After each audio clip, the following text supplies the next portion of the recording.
जिस मन पर शब्दों का आक्रमण हो, वो मन तो निरंतर एक खोज में खोया रहता है। कभी शास्त्रों में, कभी पर्वतों पर, कभी समुद्र के किनारे, तो कभी तीर्थ स्थलों पर, कभी मंदिरों में, कभी वन में। किंतु जो वो खोज रहा होता है वो कभी मिलता नहीं, क्योंकि मन तो अभी भी स्थिर नहीं। वो व्यक्ति जहां भी रहे पुत्र, जहां भी जाए और जहां भी खोजे।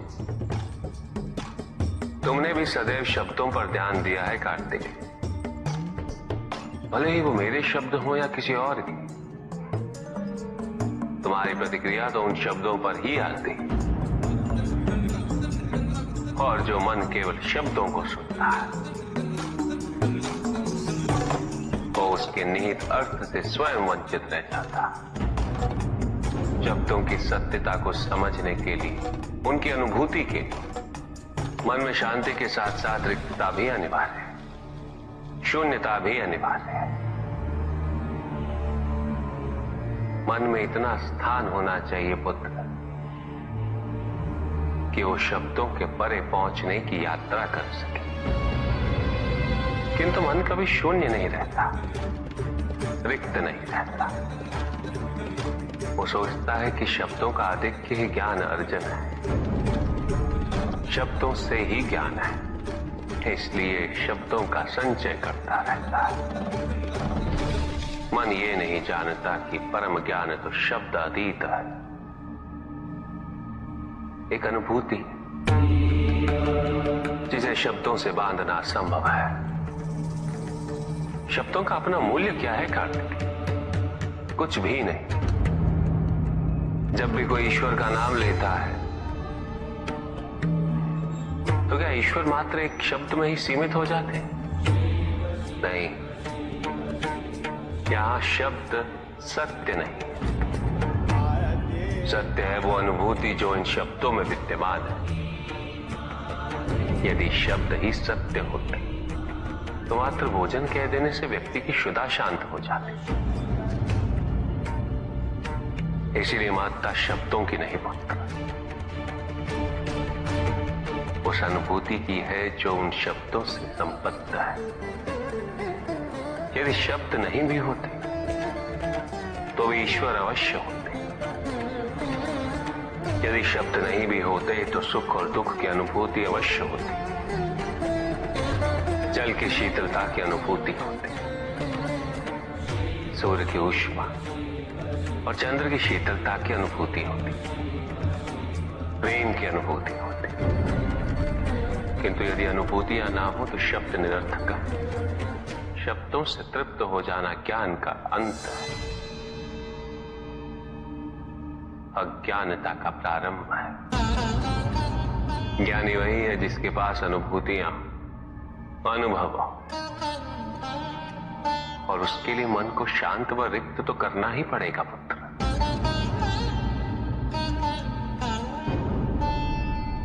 युद्ध किसी व्यक्ति से नहीं गणेश, मानसिकता से होता है। युद्ध में संघर्ष अच्छाई या बुराई का नहीं होता, सभी में अच्छाई है और बुराई भी है पुत्र।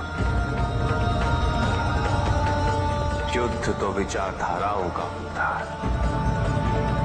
व्यक्ति अपने पराक्रम पर, अपनी क्षमता पर विश्वास कर युद्ध करता है, और जब उस विश्वास को क्षति पहुंचती है तो सब कुछ निरर्थक प्रतीत होने लगता है। किंतु आपसे पराजित होकर भी लोहितांग क्यों नहीं समझ रहा?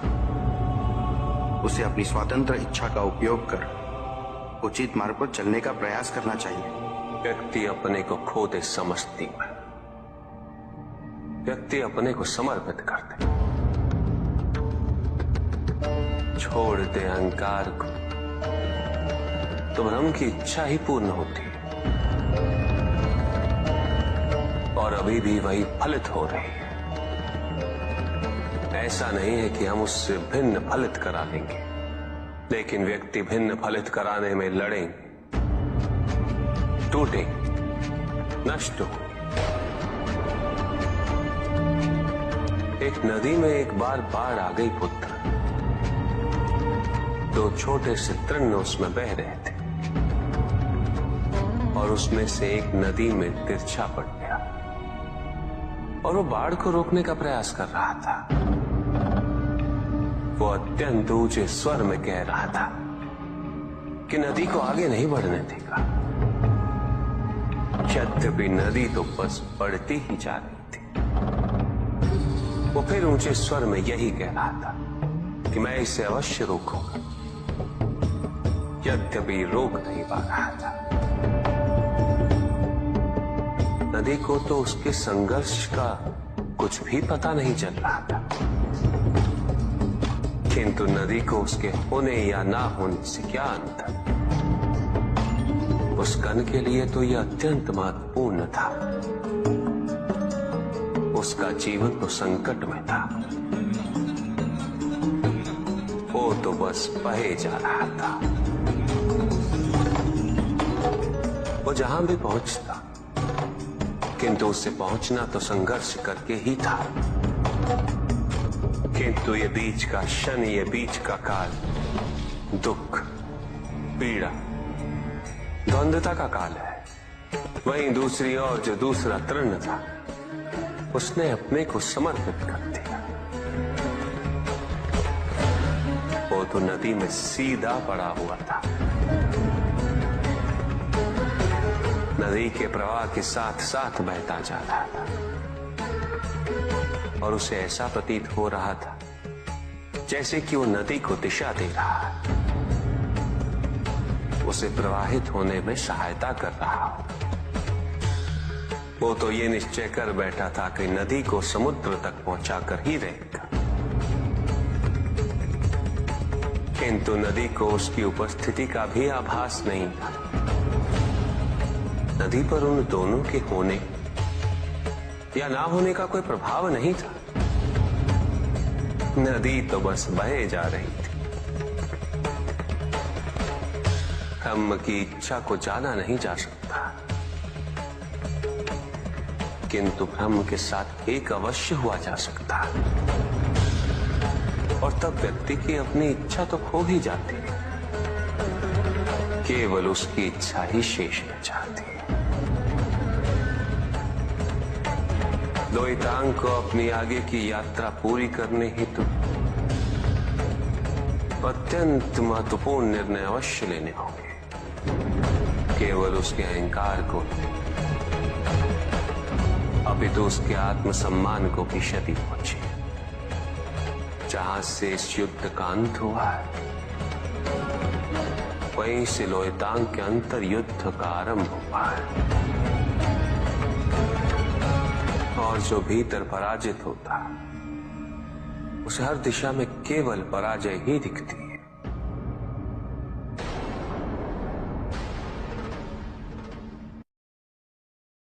एक प्रश्न पूछ सकता हूं? अवश्य ऋषि कश्यप। जहां प्रश्न नहीं वहां जिज्ञासा नहीं, और जहां जिज्ञासा नहीं होती वहां ज्ञान की वृद्धि नहीं हो सकती। निसंकोच होकर पूछिए। प्रभु, आप तो कालोपरी हैं, सर्वज्ञ हैं, त्रिकालदर्शी हैं। चारों ओर ये जो अज्ञान का अंधकार फैल रहा है, उसमें ज्ञान का मूल अर्थ कहीं ना कहीं खोता जा रहा। मेरा आपसे विनम्र निवेदन है प्रभु, किसी अन्य विषय पर चर्चा आरंभ करने से पूर्व हमारे और इस समस्त संसार के कल्याण और मार्गदर्शन हेतु आप ज्ञान की मूल परिभाषा से एक बार हमें पुनः अवगत करवाएं। ज्ञान और अज्ञान की परिभाषा को स्पष्ट रूप से समझने के लिए ज्ञान और अज्ञान की विशेषताओं का स्मरण करना आवश्यक है।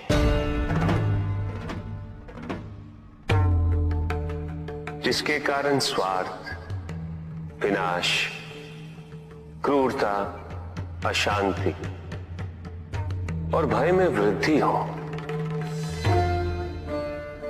वो अज्ञान है। किंतु जो व्यक्ति को उदार, निर्भीक, सहनशील और विनम्र बनाए, वही ज्ञान है। अज्ञान की शक्तियां दुरुपयोग करने हेतु प्रेरित करती हैं, किंतु जो अपनी शक्तियों और अपने सामर्थ्य के प्रति अपने उत्तरदायित्व को समझाए, जो न केवल अपने अपितु अपने से पहले संसार के उद्धार हेतु प्रोत्साहित करे, वो ज्ञान है। ज्ञान का मूल उद्देश्य ही परोपकार है, सृजन है। दूसरों की भावनाओं को समझना, उनका आदर करना, यही ज्ञान है। क्योंकि ज्ञान हमें न केवल अपने अपितु दूसरों के दुख और सुख के प्रति भी संवेदनशील बनाता है। किंतु जो दूसरों की भावनाओं का अनादर करे, उसे ज्ञान की श्रेणी में कैसे रखा जा सकता है? अज्ञान के कारण व्यक्ति सांसारिकता में बंधता जाता है, मोह माया में उलझता जाता है। अज्ञान परम सत्य से दूर ले जाने का माध्यम है, किंतु ज्ञान व्यक्ति को परम सत्य की ओर ले जाता है। ज्ञान मुक्तिदायक है, मोक्ष का मार्ग है, और इस मुक्तिदायक ज्ञान का सर्वोच्च रूप है आत्मज्ञान, और यही ज्ञान की पूर्णता भी है। सभी के उद्धार के लिए मैं आपसे निवेदन करता हूं, भक्ति का उचित मार्ग बताए हमें, ताकि मेरी भांति दूसरा कोई भूल ना करे। भक्ति मुक्ति का आधार है पुष्पधन, और मुक्ति तो केवल समर्पण से ही संभव होगी। और समर्पण के प्राय भक्ति कब मोह में परिवर्तित हो जाती है, और ऐसे में पथ भ्रमित होना अनिवार्य है।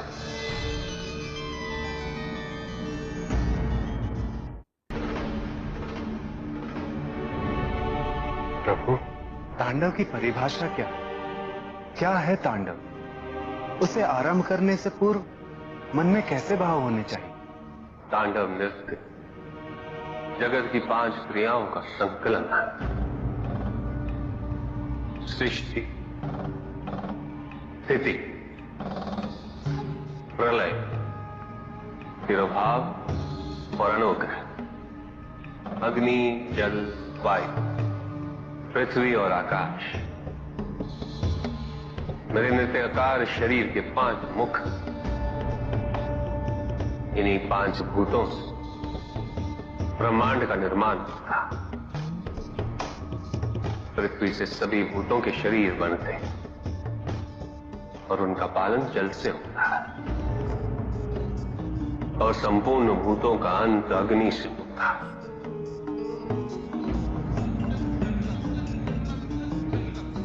वायु तथा आकाश में तिरोभाव और अनुग्रह की शक्ति। इस प्रकार मेरे ये 5 महाभूत मुख मेरे नृत्य की 5 महाक्रियाओं का प्रतीक है।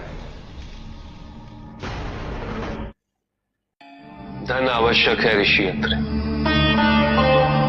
क्योंकि धन मूल आवश्यकताओं को पूरा करने में सहायक होता है। किंतु जब कोई व्यक्ति इच्छाओं को आवश्यकता समझने लगे,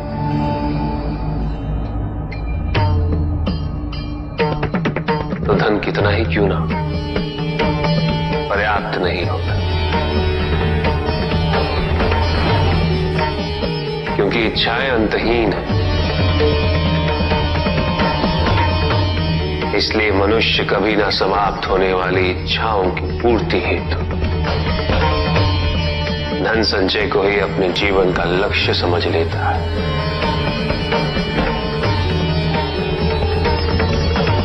वो लोभी बन जाता है।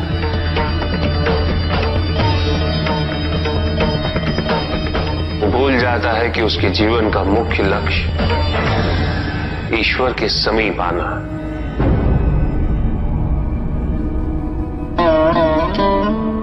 ऐसे लोभी व्यक्तियों को अपनी मृत्यु के समय भी यही दुख रहता है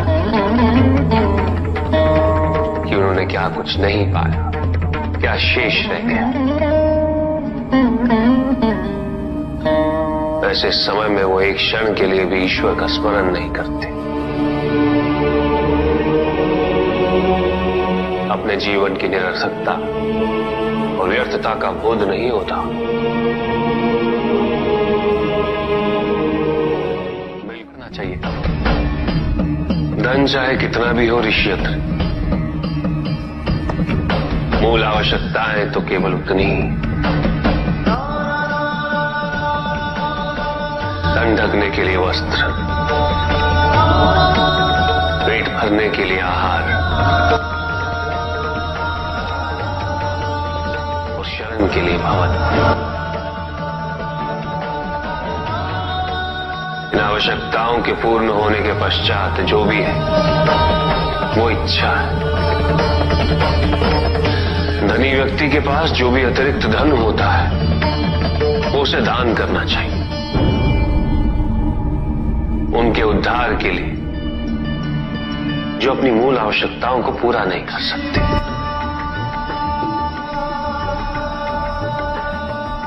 ऐसा करने से संसार में समानता होगी, द्वेष नहीं होगा, सद्भावना बनी रहेगी। किंतु कुछ व्यक्ति इस तथ्य को समझ ही नहीं पाते। उन्हें अपने एकत्रित किए हुए धन से इतना मोह हो जाता है कि वो उसका एक अंश भी किसी और को नहीं देना चाहते।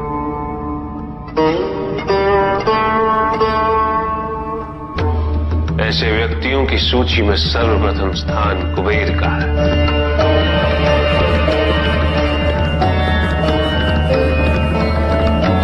इस संसार में सबसे अधिक धन उन्हीं के।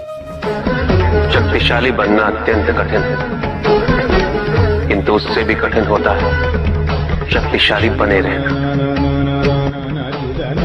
और इसके लिए आवश्यक है कि हम शक्तियों से प्राप्त हुए उत्तरदायित्व का सम्मान करें।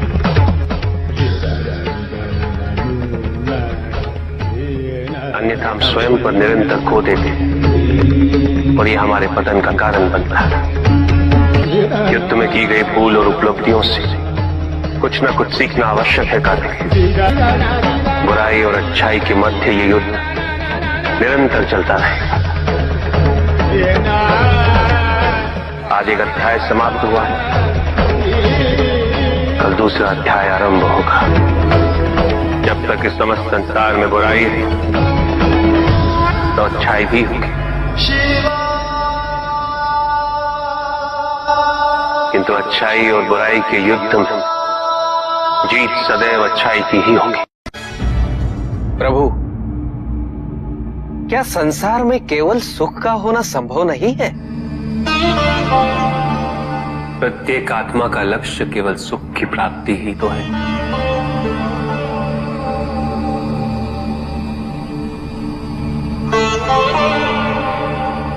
परमानंद की प्राप्ति, किंतु हम सुख नहीं, सुख को प्रदान करने वाली वस्तुओं को एकत्रित करना ही जीवन का उद्देश्य मान लेते हैं। ये समस्त संसार माया है, सब कुछ नश्वर है।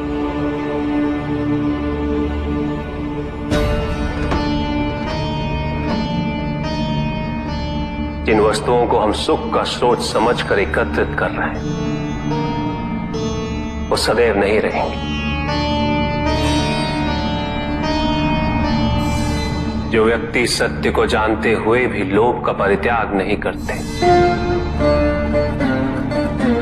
वो सदैव इन्हें खोने के भय में जीते।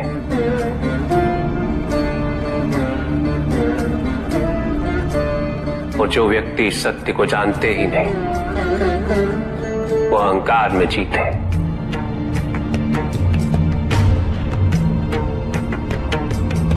और जहां अहंकार और भय उपस्थित हो,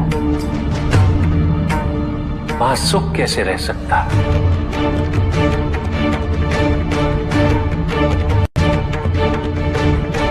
किसी को यह दुख है कि उसके पास कुछ भी नहीं, और जिसके पास सब कुछ, उसे यह दुख है कि पाने को कुछ शेष नहीं। सुख को हम स्वयं अपने दृष्टिकोण से परिभाषित कर देते हैं, जबकि वास्तविकता इससे भिन्न है।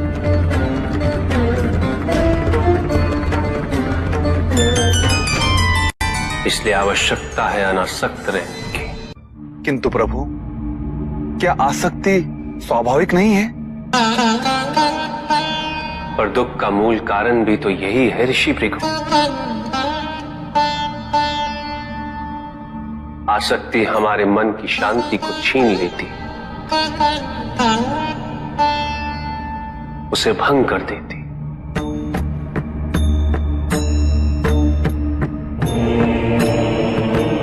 हमारी बुद्धि को स्थिर नहीं रहने देती, उसे चंचल बना देती।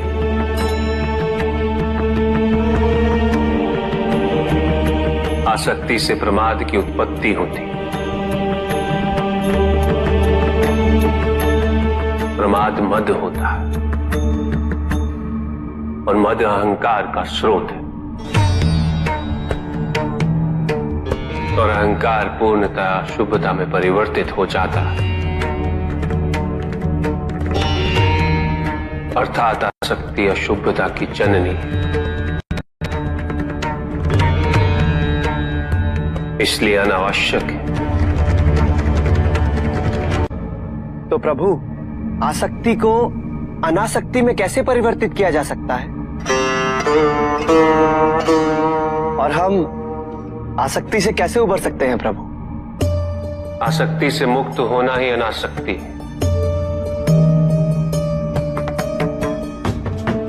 आसक्तिहीन होने के लिए अपने और पराये का भेद मिटाना अनिवार्य है।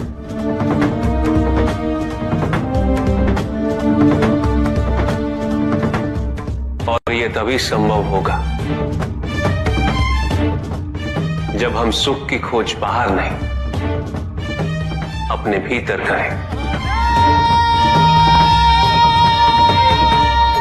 जब हम यथार्थ को पहचानें, उसे स्वीकार करें।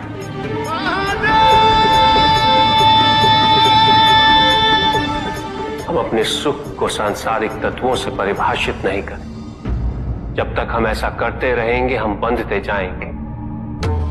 जब हम स्वयं अपने भीतर झांकना आरंभ करेंगे, हमारी मुक्ति का मार्ग स्वतः प्रशस्त होता जाएगा। महादेव, आपने हमें दुख का कारण तो बता दिया। प्रभु, ये विवाह मुझे स्वीकार्य नहीं है प्रभु। मैं मेरे जीवन का प्रत्येक क्षण आपकी सेवा में समर्पित करना चाहता हूं। मैं नहीं चाहता हूं कि मेरा कोई भी संबंध मेरे भक्ति को विभाजित या बाधित करने का कारण बने। नंदी, विवाह तुम्हें मेरी भक्ति के लिए अयोग्य कैसे बना देगा? उसमें बाधा कैसे उत्पन्न कर देगा? माता, आपके और प्रभु के बीच में इतनी चुनौतीपूर्ण स्थितियां उत्पन्न हुई, फिर भी आप दोनों स्थिर रहे। किंतु मेरे लिए यह संभव नहीं है माता, क्योंकि मैं अपने दायित्व के मार्ग में कोई भी विकर्षण सहन ही नहीं कर सकता। नंदी, मेरे एक प्रश्न का उत्तर दोगे? पहले तो तुम केवल मेरे प्रति ही समर्पित थे, किंतु अब अब तुम मेरे साथ साथ पार्वती की भी आराधना करते हो।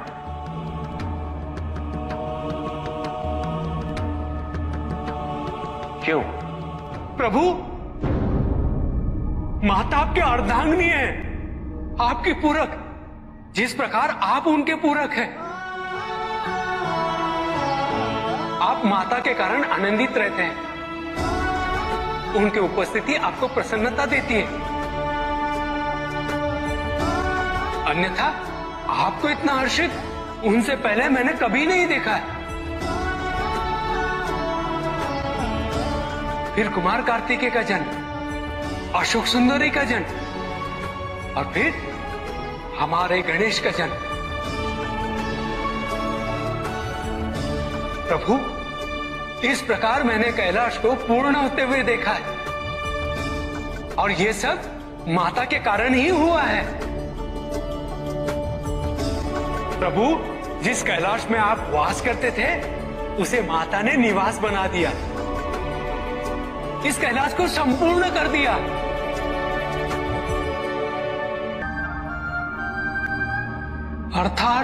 अर्थात व्यक्ति की पूर्णता हेतु विवाह आवश्यक है नंदी। जैसे स्वामी और हम एक दूसरे के पूरक हैं, उसी प्रकार तुम्हारी अर्धांगिनी और तुम एक दूसरे के पूरक बनोगे। विवाहित जीवन की अनुभूति, परिवार का सुख, उसके सुख और उसकी सुरक्षा के लिए संघर्ष, ये सभी अनुभूतियां व्यक्ति के विकास के लिए अनिवार्य है नंदी। किंतु प्रभु, मेरी स्वतंत्रता। स्वतंत्र तो वो नहीं है नंदी जो विवाह के विचार से भयभीत तो होते हैं या संकोच करते हैं, क्योंकि स्वतंत्रता तो वो है जो किसी भी विचार से प्रभावित ना हो, किसी भी सुख, किसी भी दुख से प्रभावित ना हो। और जो व्यक्ति इतना तटस्थ हो, जागरूक हो, उसकी स्वतंत्रता को तो विवाह से भी प्रभावित नहीं होना चाहिए। और फिर क्या गणेश, कार्तिकेय और अशोक सुंदर, ये सभी विवाह उपरांत परिवर्तित हो गए। क्या उनका विवाहित होना उनकी भक्ति और उनके समर्पण में बाधा बन गया नंदी? उनकी स्वतंत्रता में बाधा बन गया? क्या अपने माता पिता के प्रति उनका प्रेम और उनका सेवा भाव घट गया नंदी? फिर मेरे एक और पुत्र को ये चिंता क्यों?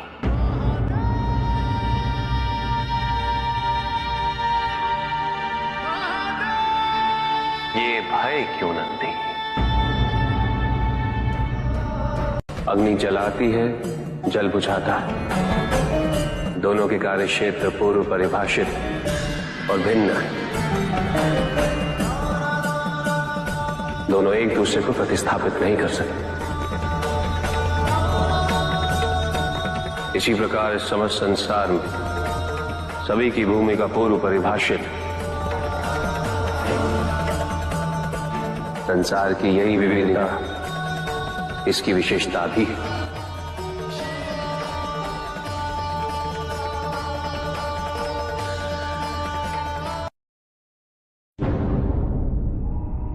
सृष्टि के निर्माण उपरांत एक बार नारायण ने तप के लिए महादेव से उत्तम स्थान के निर्देश की याचना की।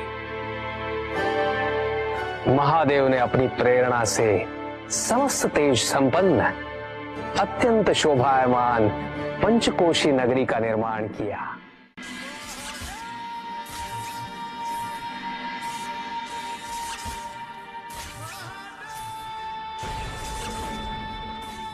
वहां उपस्थित होकर नारायण ने बहुत काल तक तपस्या की।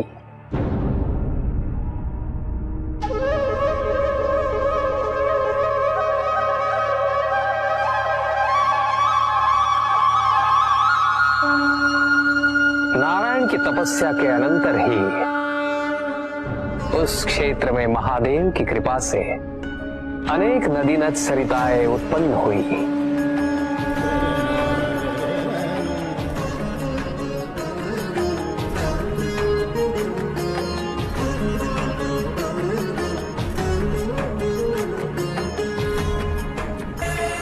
इस सब को देखकर आनंदमयी हो उठे नारायण ने जैसे ही अपना शीश हिलाया, उनके कान की मणि गिर पड़ी। मणिकर्णिका के उस पंचकोश वाले विस्तृत क्षेत्र को महादेव ने अपने त्रिशूल पर धारण किया। महादेव ने अपनी शक्ति से उस पंचकोशी तीर्थ को सभी 14 लोकों से पृथक रखा और आगे इन सब से अलग उसको मृत्युलोक में स्थापित किया। नारायण की ये मणिकर्णिका हमारे द्वारा निर्मित इस विश्व में स्थान पाए और सभी जीवों को हमारी ओर लाने का साधन बने। महादेव, आपने कहा था कि आप इसे इस लोक में स्थापित करेंगे। अब समय आ गया है। महादेव की कृपा से उस मणिकर्णिका का विस्तार पंचकोश तक हो गया। ये मणिकर्णिका पंचकोश की काशी बनकर इस पृथ्वी पर सदैव रहेगी। यह अविनाशी है, चिरकाल तक। सृष्टि के अंत के पश्चात भी इसका अंत नहीं होगा।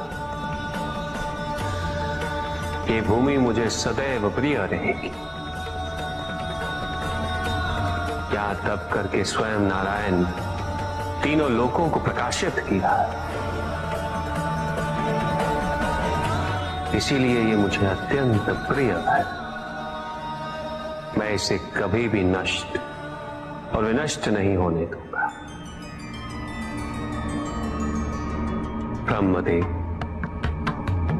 जब संसार के आवर्तन के पश्चात प्रलय आएगा, मैं इस काशी को पुनः अपने त्रिशूल पर धारण करूंगा और नवीन संसार में पुनः स्थापित करूंगा। और यहां मेरा अस्तित्व सदैव रहेगा।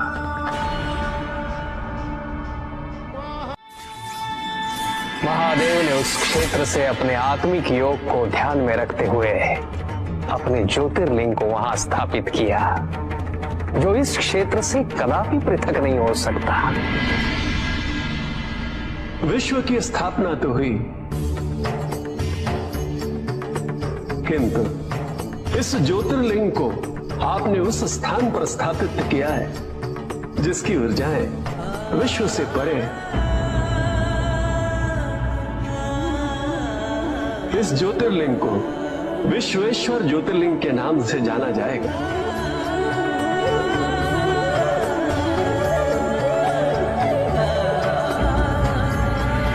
महादेव उस काशी को अपने त्रिशूल पर प्रलय और अनिष्ट की स्थिति में धारण कर उसका संरक्षण करते रहते हैं। इसीलिए ये क्षेत्र सभी लोगों से न्यारा है। नारायण की मणि गिरते ही उस स्थान का नाम मणिकर्णिका तीर्थ पड़ गया।